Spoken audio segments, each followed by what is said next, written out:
అనకాపల్లి జిల్లా కాసింకోట మండలం నూతనగుంటపాలెం Reliance bunk వద్ద 16వ నెంబర్ జాతీయ రహదారిపై ఓ ప్రైవేట్ ట్రావెల్స్ బస్సు బోల్తా పడింది.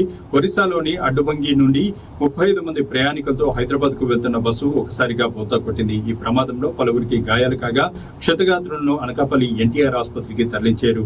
బస్సు బోల్తా పడిన ప్రదేశంలో హైటెన్షన్ విద్యుత్ ట్రాన్స్ఫార్మర్ ఉండగా అదృష్టవశాత్తు దానికి తాకకపోవడంతో పెను ప్రమాదం తప్పింది. కాగా వర్షం కారణంగా బస్సు స్కిడ్ అయి స్టీరింగ్ లాక్ అవడంతో ప్రమాదం జరిగిందని డ్రైవర్ తెలుపగా ఘటనపై కేసు నమోదు చేసిన పోలీసులు దర్యాప్తును ప్రారంభించారు.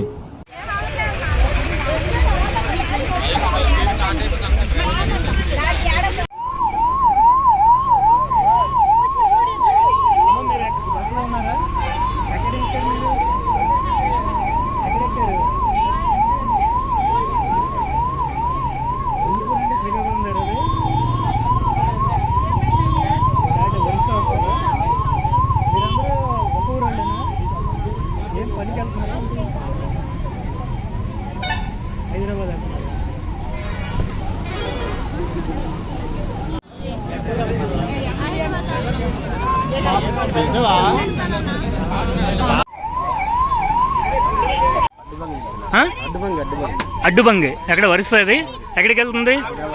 ఎంతమంది ఉన్నారు బస్సులో ప్రయాణికులు? 35 మంది. ఎలా జరిగి ఉంటుంది ఇది యాక్సిడెంట్?